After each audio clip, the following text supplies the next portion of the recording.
여러분, 한번 상상해 보시죠. 만약 여러분의 배우자가 여러분의 친정이나 본가를 처참하게 몰락시킨 사람의 아들이라면 어떨 것 같습니까? 와, 생각만 해도 숨이 막히네요. 심지어 그 남편이 내 가족이 죽어갈 때 아무런 도움도 주지 않고 그저 침묵했다면요. 여러분은 평생 그 사람과 미소 지으면서 완벽한 파트너십을 유지할 수 있으시겠습니까? 보통 사람이라면 절대 불가능하죠. 매일매일이 지옥일 겁니다. 그러니까요. 이 무거운 질문을 안고 우리는 1418년 조선의 궁궐 한복판으로 들어갑니다. 오늘 우리가 추적할 인물은 역사상 가장 위대한 성군 세종, 그리고 그의 완벽한 조력자이자 국모의 표본으로 불리는 소원왕후 심씨입니다. 진짜 기대하셔도 좋습니다. 아주 충격적인 이야기들이 숨어 있거든요. 시작부터가 완전 롤러코스터입니다. 소원왕후 심씨가 12살에 충녕대군, 그러니까 훗날에 세종과 결혼했을 때만 해도 그녀는 자기가 일국의 왕비가 될 거라고는 전혀 상상도 못했을 겁니다. 그렇죠. 그저 평범한 대군의 아내로 조용하고 평탄하게 살 줄 알았겠죠. 네, 근데 시작은 상상 초월의 행운이 막 굴러들어온 것처럼 보였잖아요. 네, 양녕대군이 폐위되면서 남편인 충녕대군이 갑자기 세자가 되고요. 불과 석 달 만에 조선의 4대 왕 세종으로 즉위해버리니까요. 와, 24살의 젊은 나이에 조선 최고 여인의 자리인 중전에 오르고 그녀의 아버지 시모는 신하로서 오를 수 있는 가장 높은 벼슬인 영의정이 임명됩니다. 남편은 왕이고 아버지는 영의정이다. 이건 정말 세상을 다 가진 기분이었을 텐데요. 근데 이 완벽한 행복이 석 달을 채가지 못하잖아요. 권력의 비정함이 바로 여기서 폭발합니다. 상황으로 물러나 있던 시아버지 태종 이방원의 칼끝이 갑자기 친정아버지 시몬을 향해 날아옵니다. 네, 그 유명한 강상인의 옥사 사건이죠. 여기서 사건의 메커니즘을 좀 들여다볼 필요가 있습니다. 어떤 메커니즘이죠? 태종은 왕위를 아들에게 넘겨주긴 했지만 군사권만큼은 자신이 꽉 쥐고 있었거든요. 근데 강상인이라는 인물이 군사 문제를 상왕인 태종을 건너뛰고 갓지기한 세종에게만 보고를 한 겁니다. 태종 입장에서는 영린을 건드린 거네요. 맞습니다. 태종은 이 기회를 놓치지 않고 강상인을 무자비하게 고문합니다. 결국 그 고문 끝에 영의정 시몬이 군사권이 한 곳으로 모여야 한다고 말하는 것을 들었다라는 다분히 조작된 자백을 받아냅니다. 이거 진짜 현대적인 상황으로 바꿔서 생각해보면 숨이 턱 막혀요. 제가 어느 날 대기업 부사장이 됐는데 그룹 회장인 시아버지가 제 친정 식구들을 전부 횡령죄로 엮어서 감옥에 보내버린 거잖아요. 자신들의 권력에 위협이 될까 봐요? 아주 정확한 비유입니다. 결국 명나라의 사신으로 가 있던 아버지 시몬은 국경을 넘자마자 체포되어서 사약을 받게 되고요. 어머니 안 씨와 형제들은 하루아침에 관노비, 그러니까 천민으로 전락해버리죠. 근데 제가 이 자료를 보면서 제일 충격받고 분노했던 지점이 뭔지 아십니까? 어떤 부분이죠? 아버지 시몬이 사형 선고를 받던 바로 다음 날 세종이 신하들과 밤늦게까지 연애를 즐기면서 춤추는 걸 구경했다는 기록입니다. 아니 남편이 아무리 힘이 없어도 그렇지 아내를 생각하면 어떻게 그럴 수가 있죠? 사실 그 연회 기록이야말로 당시 권력의 생리가 얼마나 기교했는지를 보여주는 결정적인 장면입니다. 그런가요? 네, 22살에 갓이 위한 세종에게는 아버지를 거스를 실질적인 권력이 전혀 없었습니다. 태종은 이미 자신의 초가인 여흥 민씨 가문마저 잔혹하게 도륙했던 냉혈한이잖아요. 맞다. 처남도 다 죽였죠? 그렇죠. 만약 세종이 장인을 살리겠다고 정면으로 반말했다면 어떻게 됐을까요? 태종은 시몬을 죽이는 선에서 끝내지 않고 아예 소원왕후를 폐비시키고 세종마저 갈아치워서 완전히 새로운 판을 짰을지도 모릅니다.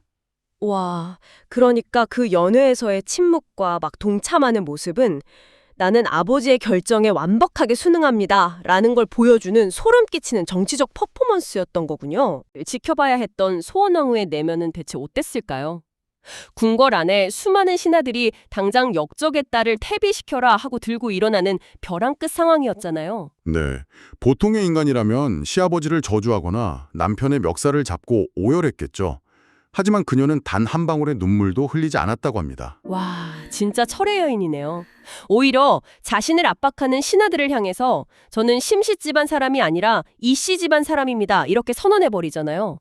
이거 살아남기 위해서 자신의 정체성을 스스로 도려내버린 거 아닙니까? 슬픔을 느끼지 못한 게 아니라 스스로를 완전히 통제한 거라고 봐야 합니다. 감정을 드러내는 순간 그 원망은 곧 역모의 불씨가 되고 눈물은 패비의 명분이 된다는 걸 그녀는 누구보다 잘 알고 있었거든요. 시어머니인 원경왕후가 친정이 박살날 때 태종에게 대들다가 어떤 고통을 겪었는지 아주 뼈저리게 학습했겠네요. 바로 그겁니다.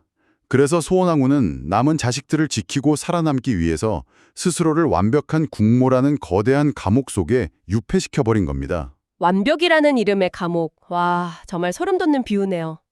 그렇게 역적의 딸이라는 낙인을 안고도 끝내 살아남은 그녀는 결국 거대한 내명부를 완벽하게 장악합니다. 네, 대단한 분이죠. 근데 여기서 또 하나의 거대한 모순과 마주하게 되거든요. 우리가 아는 세종대왕, 그 고기 좋아하시고 학문 사랑하시던 점잖은 성군이 사실은 후궁을 무려 9명이나 두었고 자녀가 총 18남 4녀에 달했단 말이죠. 네, 세종의 여성 편력은 조선 국왕 중에서도 손에 꼽힐 정도입니다. 게다가 자신이 총애하는 여인에게는 한없이 관대하고 약간 편파적인 모습도 보였고요. 맞아요. 자기가 아끼는 후궁인 소용 홍 씨의 오빠를 궁궐 관리들이 조금 무시했다는 이유만으로 관리 2명만 콕 집어서 곤장을 때리고 쫓아낸 사건도 있었잖아요. 네, 공사를 엄격하게 구분하던 왕이 유독 여성 문제에서는 감정적이었습니다. 그러니까요. 이런 남편의 엄청난 편력 앞에서 소환왕후는 투기하지 않는 완벽한 아내, 즉 중전 무투기심의 상징으로 역사에 기록되거든요. 근데 전 이게 단순히 그녀가 유교적 미덕을 잘 따르는 착한 여자여서 참았다는 건 도저히 안 믿겠거든요. 착해서 참은 게 절대 아닙니다.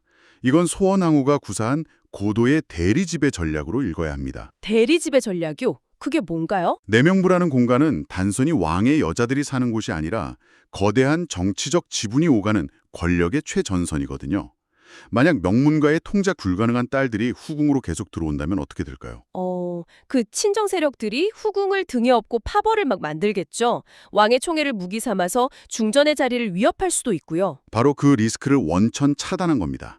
그녀는 자신이 직접 아주 철저하게 신뢰할 수 있는 신복인 지밀라인을 왕의 침소로 천거합니다. 아, 일부러요? 네, 이 여인이 훗날 6남 2녀를 낳은 신빈 김씨입니다. 와, 적들이 들어올 자리에 자기 사람을 딱 꽂아 넣은 거네요. 질투심에 눈이 멀어서 후궁들을 괴롭히는 게 아니라 아예 내 사람을 왕의 가장 내밀한 공간에 배치해서 정보망을 장악해버렸다. 맞습니다. 심지어 세종과 자신 사이에서 태어난 막내 영웅대군의 양육까지 바로 이 신빈 김씨에게 맡겼잖아요. 와, 적을 만들지 않고 자신의 통제력 아래 편입시키는 차원이 다른 리더십이네요. 소원왕후가 단순히 뒤에서 조용히 내조만 하던 수동적인 여성이 아니었다는 결정적 증거가 또 있잖아요. 1426년에 발생한 대화제 사건이요. 네, 민가 2200호가 불타버린 엄청난 재난이었죠. 이때 세종과 세자 문종은 군사훈련 겸 사냥을 나가 있어서 궁궐이 완전히 통 비어있는 상태였습니다. 맞아요.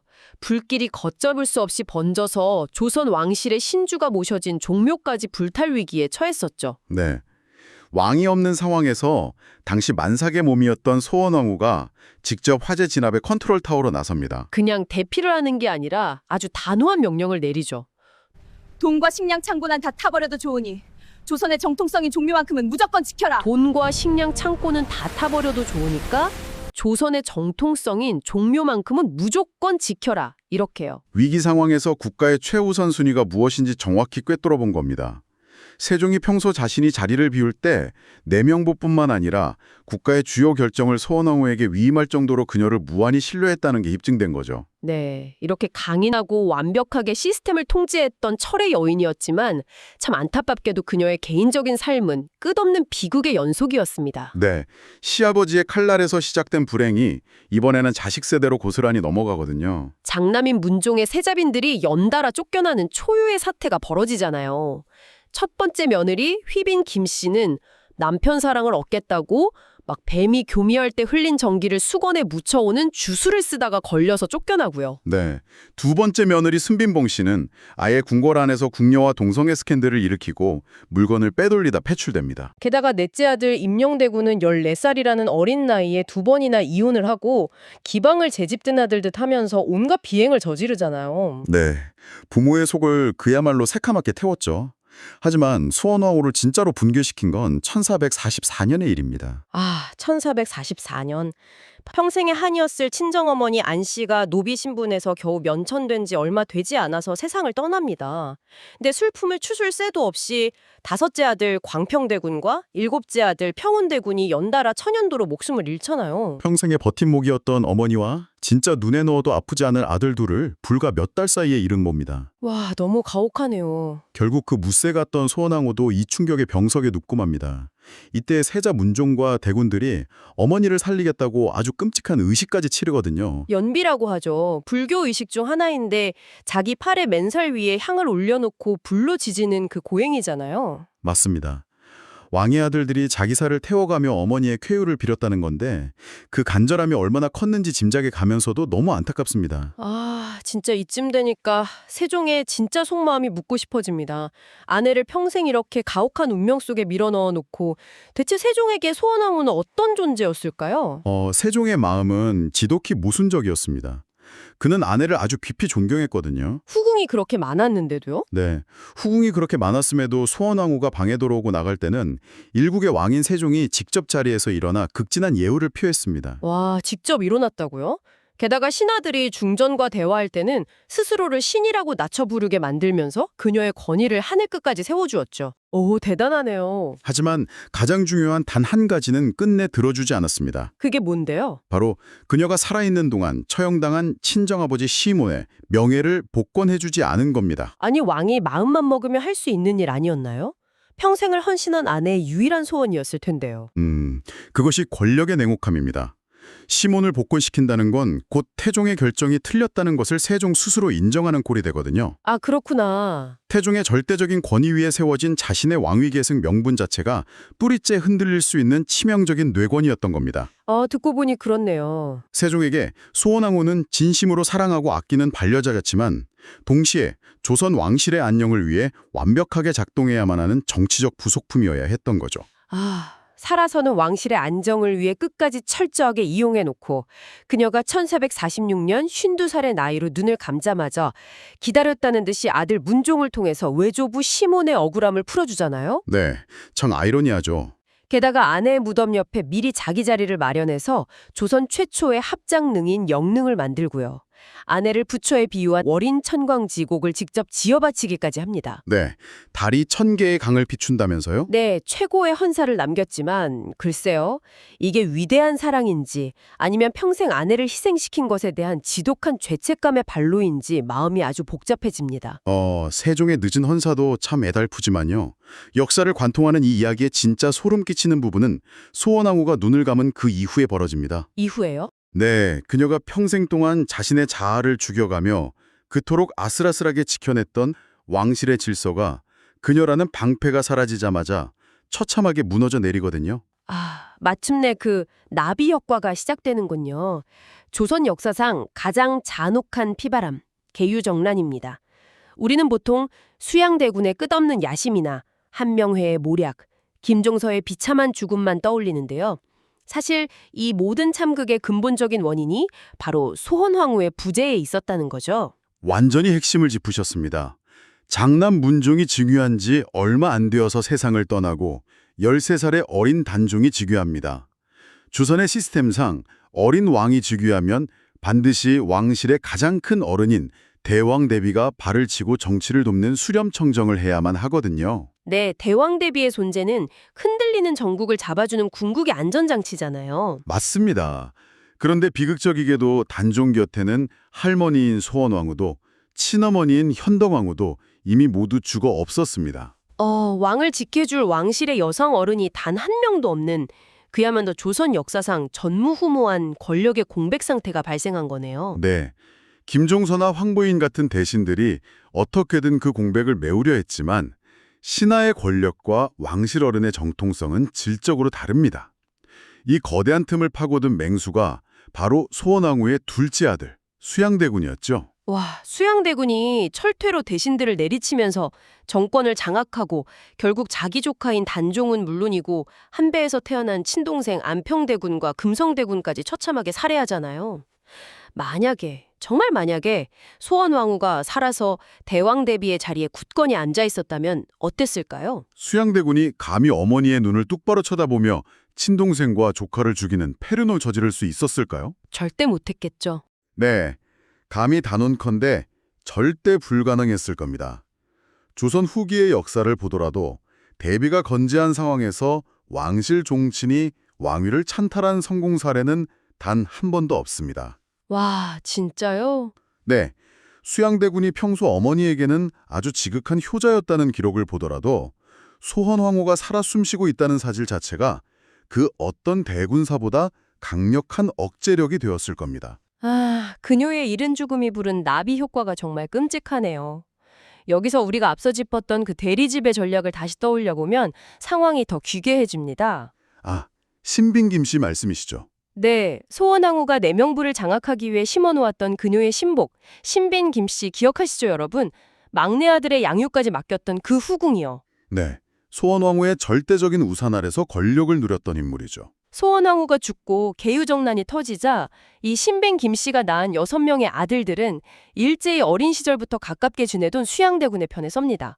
덕분에 이들은 그 피바람 속에서도 머리카락 하나 다치지 않고 기득권을 막 유지해요. 네, 아주 영리한 선택이었죠. 반면에 단종을 직접 보살피면서 단종 편에 섰던 또 다른 후궁 해빈연 씨의 운명은 어떻습니까? 그녀는 교수형을 당하고 그녀의 아들들 역시 유배지에서 비참하게 살해당하잖아요. 네, 소헌황후가 통제하던 시절에는 모두가 하나의 거대한 가족이자 시스템의 일부였습니다. 하지만 절대적인 조정자가 사라지자 그녀가 짜놓았던 촘촘한 관계망이 한순간에 생사를 가르는 잔혹한 진영 논리로 돌변해버린 겁니다. 와, 진짜 끔찍하네요. 만약 그녀가 계속 내명부를 이끌었다면 후궁들이 목숨을 걸고 편을 가르고 자식들이 서로에게 칼을 겨누는 이 참혹한 지옥도는 절대 펼쳐지지 않았을 겁니다. 세종대왕의 태평성대, 훈민정음 창제, 찬란한 과학의 발전, 그 빛나는 황금기의 이면에는 자기 가족의 죽음 앞에서도 감정을 거세하고 스스로를 완벽이라는 무거운 가면 속에 가두어야만 했던 한 여인의 지독한 희생이 막 시멘트처럼 발려 있었네요. 네, 역사는 흔히 결과론적인 시각으로 그 시대의 화려한 건축물만을 찬양하잖아요. 하지만 그 육중한 기둥이 무너지지 않도록 자신의 온몸을 던져 떠받치고 있던 사람들의 숨겨진 피눈물을 기억하는 것이 어쩌면 진짜 역사를 이해하는 방식이겠죠. 네. 오늘 이야기를 들으시면서 여러분은 어떤 생각이 드셨나요? 겉으로 가장 완벽하고 이상적으로 보이는 부부, 역사상 흠결 하나 없어 보이는 시대조차도 사실은 누군가의 뼈를 깎는 인내와 자기 통제 위에서 아슬아슬하게 유지되고 있었음을 오늘 확인했습니다. 네, 많은 생각을 하게 만드는 기록들이었습니다. 마지막으로 여러분 스스로에게 던져볼 만한 질문을 하나 남기고 싶습니다. 소헌황후는 조선 왕실이라는 거대한 세계가 붕괴되는 것을 막기 위해 자신의 진짜 감정을 감옥에 가두고 흠결 없는 완벽한 국모의 조각상으로 남기를 선택했습니다. 하지만 현대를 살아가는 우리는 어떨까요? 우리 역시 직장이라는 시스템 혹은 가정이라는 세계를 완벽하게 굴러가게 만들기 위해 성공한 직장인, 좋은 부모, 헌신적인 배우자라는 가면을 쓴 채 진짜 나라는 사람의 목소리를 억누르고 있는 것은 아닐까요? 역사가 기억하는 위대한 국모의 칭송 속에 인간 심시의 진짜 눈물은 영원히 증발해버린 것처럼 말이죠. 여러분은 지금 남들이 보기 좋은 완벽한 기념비로 살아가고 계십니까? 아니면 여러분의 진짜 얼굴로 살아가고 계십니까? 히스토리 비트였습니다. 다음 이야기가 궁금하시다면 구독과 좋아요로 응원 부탁드립니다.